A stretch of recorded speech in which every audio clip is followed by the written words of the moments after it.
Welcome to Resilient Minds 365, where we discuss the resilient stories of entrepreneurs, professionals, and students with mental illnesses to encourage you to strive, thrive, and live in abundance. I'm your host, Cleone Crawford.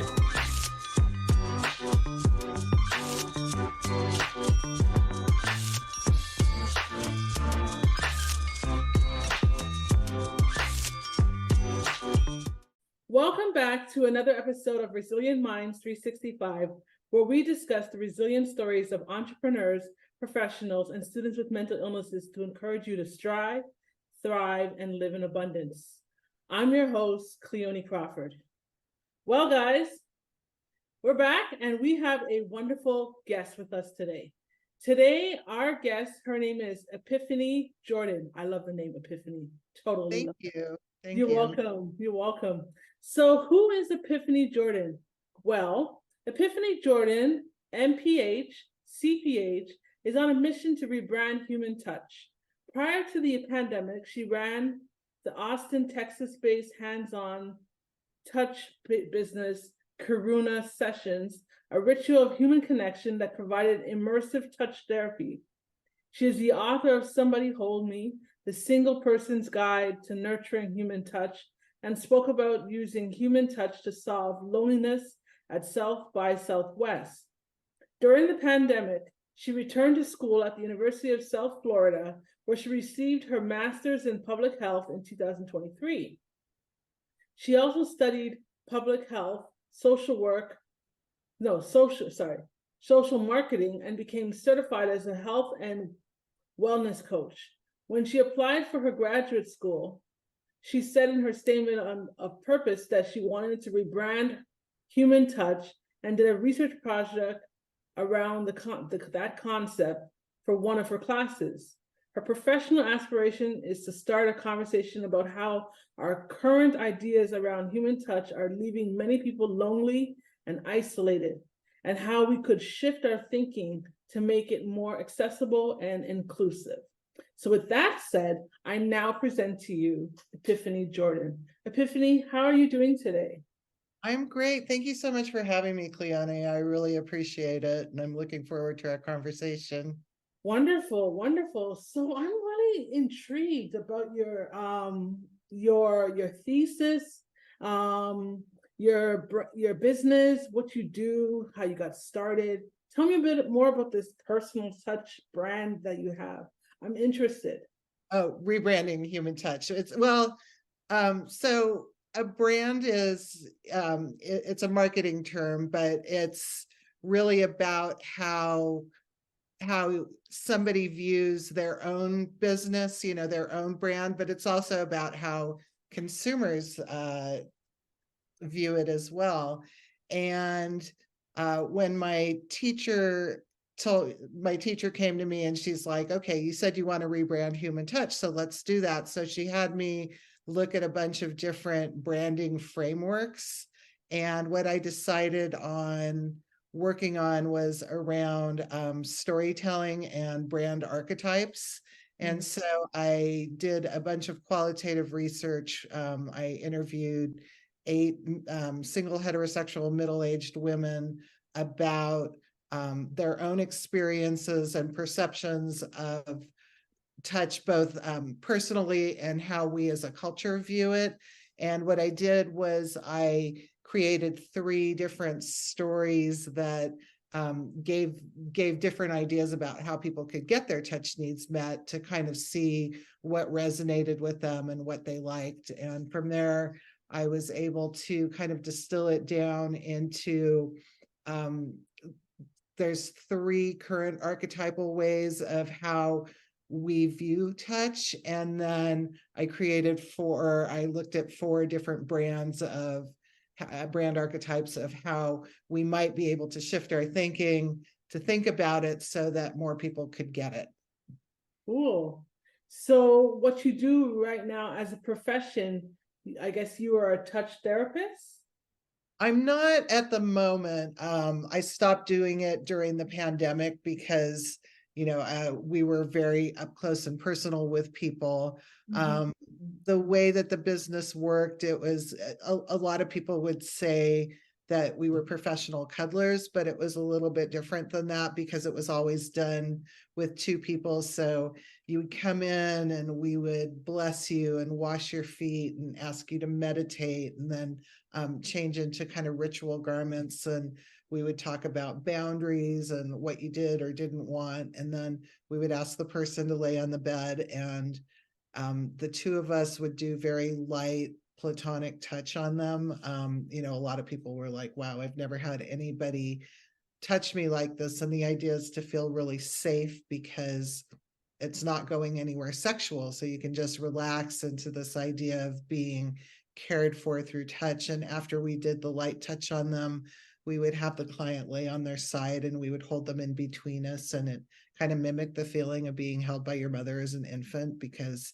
regardless of whether you had that or not as a child, that's how our culture thinks about you, or that's how your body knows that it's safe and that you're cared for and that you're loved, and nobody's going to hurt you. And I think that our nervous systems are wired for that. So when we got done, people were kind of a puddle on the bed. A lot of times people would fall asleep, and then we would leave them to rest for a few minutes so that their body could kind of integrate that, like in yoga when you do shavasana at the end, where it's like you let all the relaxation and stretching kind of sink into your body so that your muscle memory gets that. And then we would have them change back into their regular clothes and sit on the couch with us for a few minutes and have tea and snacks, and then we would send them on their way. Cool. That sounds interesting. Very interesting. Yeah, it's nice. And the thing about it is a lot of our culture really revolves around the idea, one of the brand archetypes is touch as lover, that you're going to have a partner that's going to meet all of your touch needs. And so doing it in a way where you have two practitioners and one client changes that dynamic. So it doesn't really feel like it's going to be a sexual experience, but more like you're a king or a queen and you're being waited on hand and foot by these two women who are taking care of you. And, so it's a really nice, really relaxing way to just kind of allow yourself to be safe and know what it feels like to be held by other humans in a way that isn't leading to something else. That was something that I heard a lot about from the women that I interviewed of, sometimes I just wanted a hug, but my ex-husband or my ex-boyfriend would only go in to hug me if they were trying to initiate sex. Right. So, this idea of touch as lover hurts people in a couple different ways. It hurts single people because if you're single, you don't have any access to that. I mean, maybe your friends give you a hug, hello, or goodbye when you see them. But it's also, in couples that are romantically involved, if they think that the only reason that you should touch each other is when you're going to have sex, then we don't have touch for comfort or relaxation or respite or, like getting our nervous systems to calm back down. And, again, this is how humans take care of their young.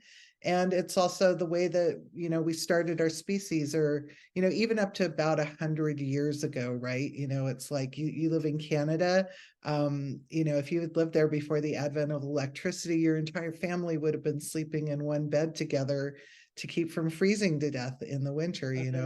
We've always depended on touch for safety and warmth, and now we don't have to have that, and so it's become very scarce. Okay, makes sense. So you mentioned that this is something that you were doing before the pandemic. So what are you doing now? What am I doing now? I just graduated from graduate school last month. Yeah, in August. Yeah, it was pretty cool. I didn't know anything about public health. I kind of had a public health mindset before I started. So what I'm planning to do right now, I'm setting up consulting business for social marketing. Social marketing is actually something that's big in Canada. It's people hear it and they think social media, and it's not really that. It's a public health practice that utilizes commercial marketing techniques to create behavioral interventions.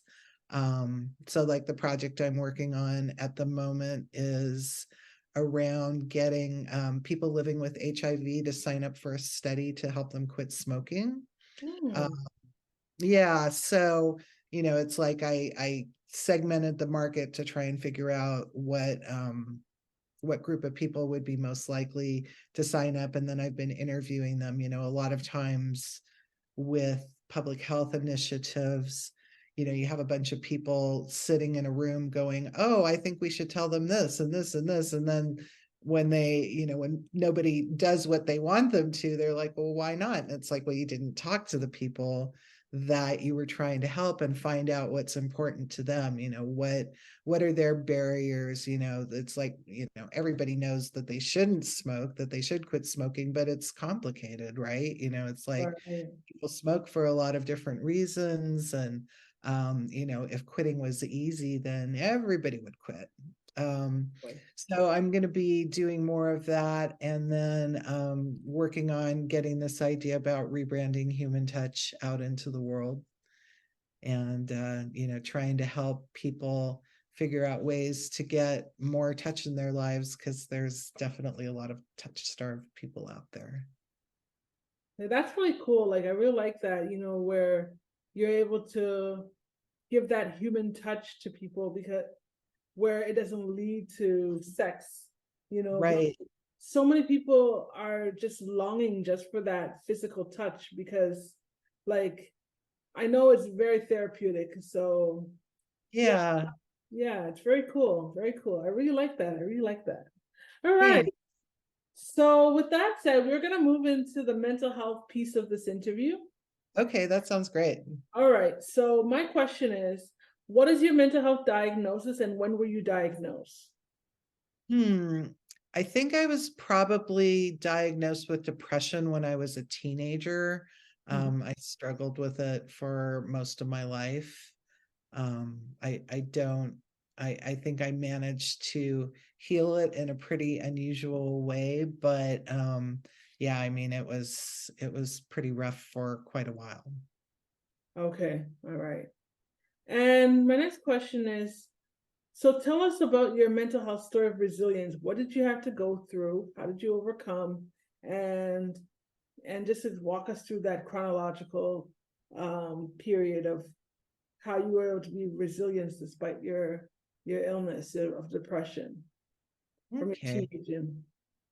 So I had a therapist tell me, this was probably about 20 years ago, that they thought that maybe I had borderline personality disorder as well. And I never had an official diagnosis of that, but my behavior was certainly that way. And like I spent a lot of time being depressed, but like my depression would really kind of surface around breakups. If I was dating somebody and then the relationship ended, and I was classic borderline stuff, right? Like calling the person 50 times a day or something, and just really unable to let go. So it was actually almost exactly 20 years ago, I started kind of trying to feel into this. I was like, what's going on here? Why is this, relationship thing so hard for me? Why am I always attracted to emotionally unavailable men? Because I was like, my parents are still married, and I've had a pretty middle class lifestyle. Neither of them were addicts, or I wasn't abused as a child. There was probably there was definitely some yelling and some emotional abuse, but like I was like, where did this come from? And I ended up, it was in 2003, so almost exactly 20 years ago. A friend had given me some salvia, which is it's an herb that you can smoke that kind of gives you visions. So I smoke it. I'm with a friend, who's kind of babysitting me. and I'm going through and I'm having this vision, and in the vision I'm a young Native American girl and with my mother and my father, and I totally loved my father. And then the scene switches and I'm a little bit older and my father is on his horse and he's going off into battle. And then I see, it's like the scene switches again. I'm a little bit older. My father hasn't come back. My mother's very devastated about it. And she, loves me, but I remind her of her partner who's now dead. And then the scene switches, I'm a little bit older again, and he ends up coming back. And he's like super traumatized, like this shell shocked, I think they call it, where he's just been traumatized by war. And so I'm, switches a little bit older and he's just sitting by the fire and I'm trying to heal him. I'm like trying to take all of his pain and his sorrow out, and it didn't work. And then I'm older again and I'm very isolated. I can't like be around my tribe and stuff. So I switches again and I end up going off and I'm living by myself in the woods, and I'm just talking to the animals. And then I decide that I'm going to go back and confront him. So the next scene, I'm like going back and confronting him again. So, and that's kind of when I come back out of my vision. So I'm telling my mother this story, and she's like, well, so what is it, what's this thing about, dad going off to war? And my father was raised in South Africa. So I was like, maybe it was his battle with apartheid. And she remembered, she had like completely forgotten about this, but about 5 months after I was born, my father ended up he was an English major who's getting his PhD in English, and he had the opportunity to go to England for the 500th anniversary of Shakespeare's birth. So I'm pre-verbal. So all I know is that this person that I totally loved is now gone. Mm-hmm. And when she said that, she had forgotten about that this had happened. I was like, oh my God, Mom, that's it. So I recognized this as like the place where, I had gotten my heart broken for the first time. And it was crazy because I had met somebody that I had like fallen for really hard. And he literally left the country without telling me. Like it was, I'm like, wow, okay, so I'm really replicating this pattern. So I ended up, I was like, okay, it was like I started feeling this pain that I had kind of suppressed, and it was like rising to the surface, rising to the surface, rising to the surface.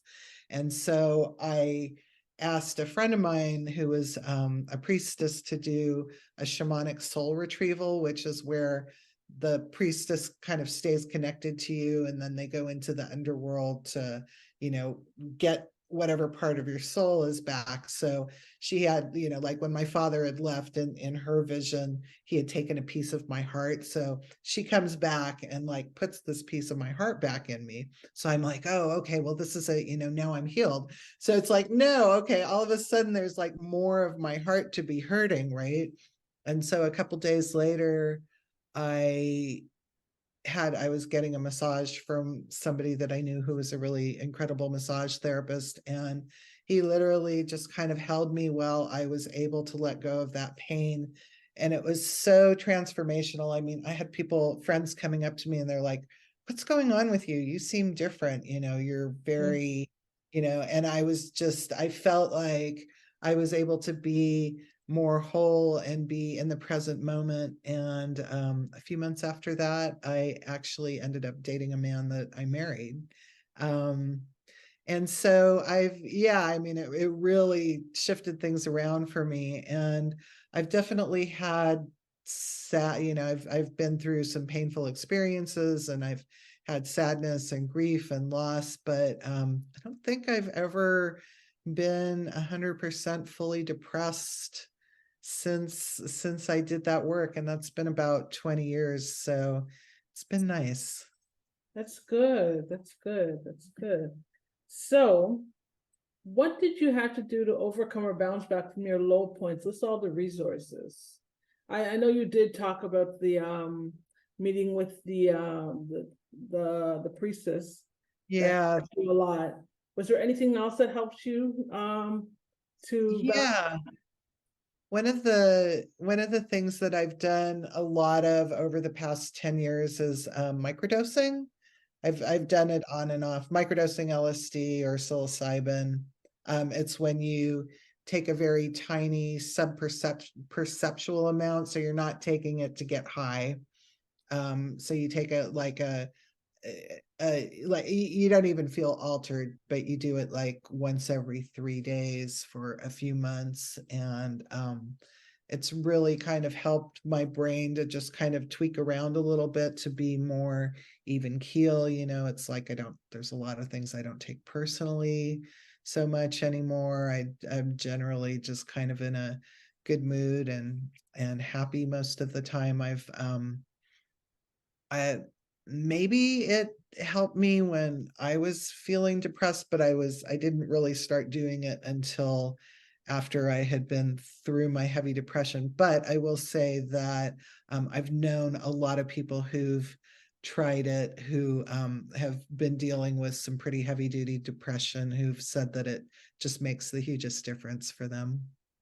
Okay, cool. My next question is, so what are 3 things you wish you had available when you were at your lowest point? Yeah, thank you. That's a great question. I would say that the first thing that I wish that I had had available was definitely more touch. I mean, I can remember just, being devastated by a breakup and, wishing that somebody would just kind of hold me while I cried. It's hard when when you're going through a breakup and that person is your support and your companion, and all of a sudden you can't go to them again. um More community.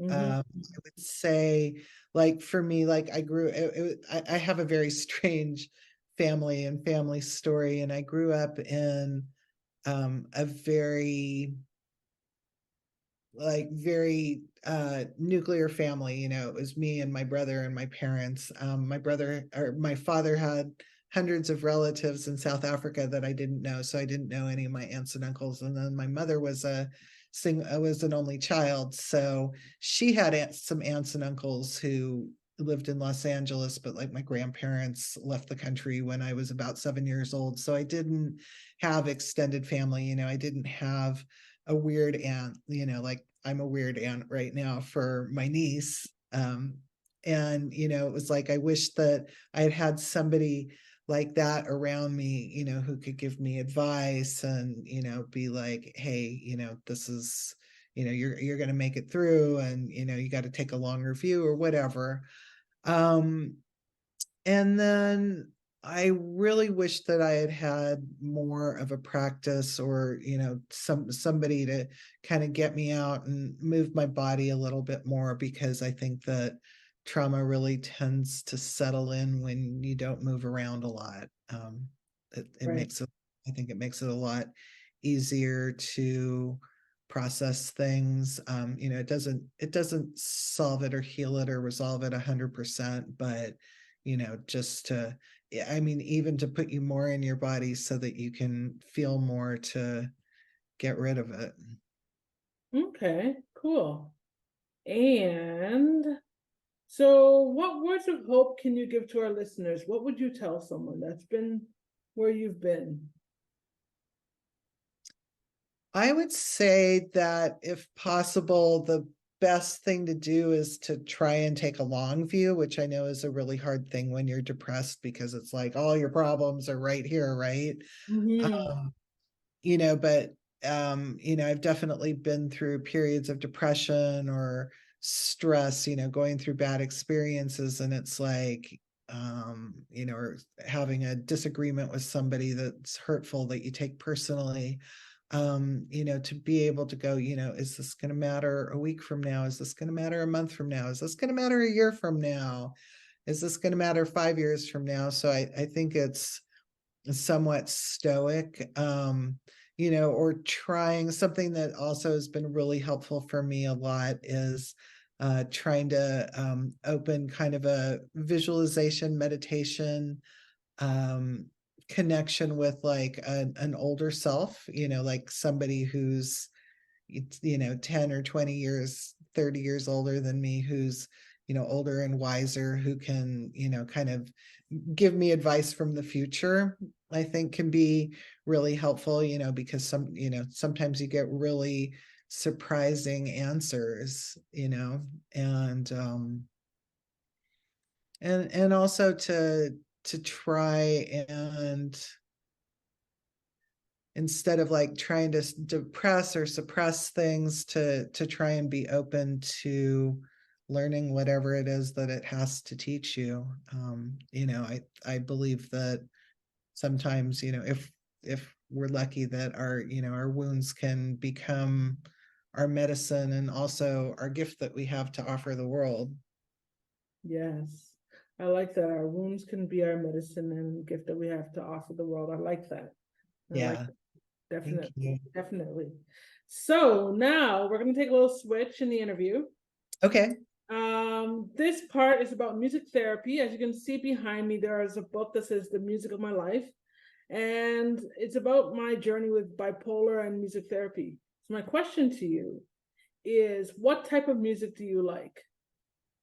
Oh, I like a lot of different types of music, but I mean, if you had to like pigeonhole me into one, it would probably be rock and roll, just from when I grew up and what I was listening to. Strangely, I was like just the perfect age for when punk rock was starting. I was about 13 or 14, but I missed the boat on that for some reason. But yeah, give me some good guitars and Cool, cool.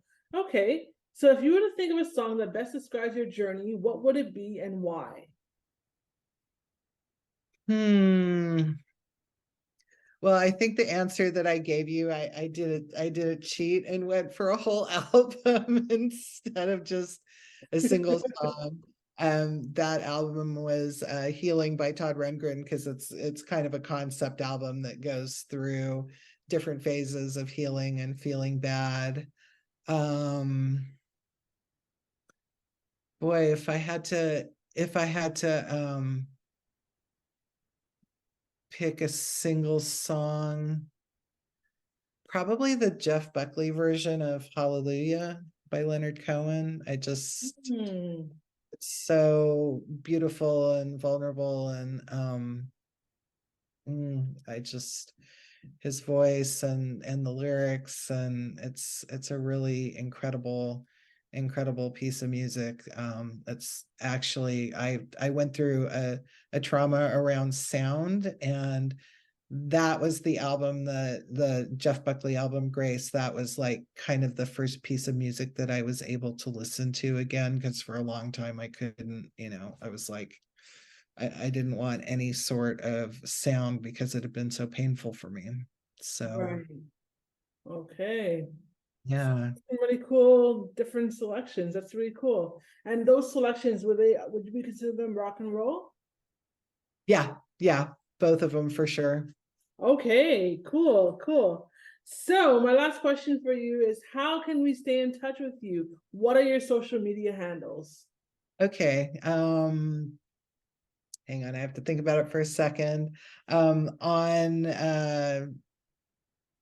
Instagram, my thing is somebody_hold_me.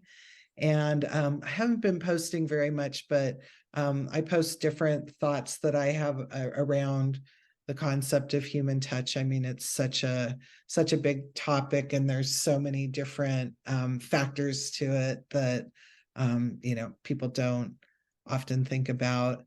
On Facebook, I have a web page for Karuna Sessions, and I have another one for the book For Somebody Hold Me. And I haven't kept up with those too much either, because I plead grad school. That's my excuse for everything. Yeah. Uh, I often post articles that I find that talk about touch, or uh, TED Talks that I find, or different research, people's first person experiences around touch hunger. And then my website where I've kind of consolidated my work both with the book and the hands-on touch services, nurturinghumantouch.com. Cool.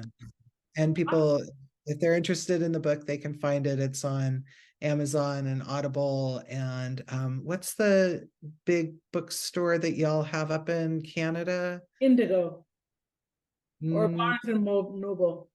no, it's Chapters. Huh? Chapters. Yes, I think yeah, I'm on their website as well.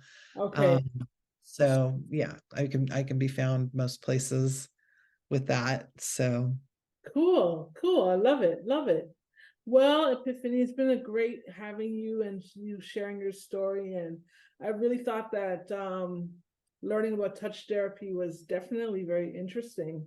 yeah, it's like I know with the love languages, the 5 love languages, physical touch is a very important one, and sometimes we don't understand how important it is to get that energy, into our lives, that physical touch. So yeah, it's human connection. I mean, it at its most basic level. And yeah, and it doesn't even have to be like laying down in bed and cuddling with somebody. It can be as simple as, hey, I had a bad day, would you mind holding my hand while I'm talking about this? It's like a little touch really goes a long way, and it's so powerful for people. I mean, if it's touch that you want and that you're happy to receive, the thing that people say so much is, oh my God, that feels so good. It's like they're just like, wow, I had no idea, because it's like we're so separate from it, right? Mm-hmm. So, Okay, cool. So we are just going to end this show, but then to all you resilient minds out there, until next time, please subscribe to us on all platforms, and don't forget to rate the show and leave a review for us on Apple Podcasts. Also, join the community of resilient minds and sign up for our monthly newsletter at cleonicrawford.com. Be sure to grab a copy of my book, The Music of My Life, on all Amazon marketplaces to get to know me better. And if you can think of one person that will receive value from today's show or connect with Epiphany's testimonial, please share it with them. And feel free to take a screenshot of this week's episode of the podcast and tag us on Instagram. You can tag myself at Only Cleone or Resilient Minds 365 and today's guest at somebody_hold_me. And remember, mental health is not a death sentence. Despite your illness, you can strive, thrive, and live a life of abundance. Until next time, I'm Cleone Crawford, and I'm signing off.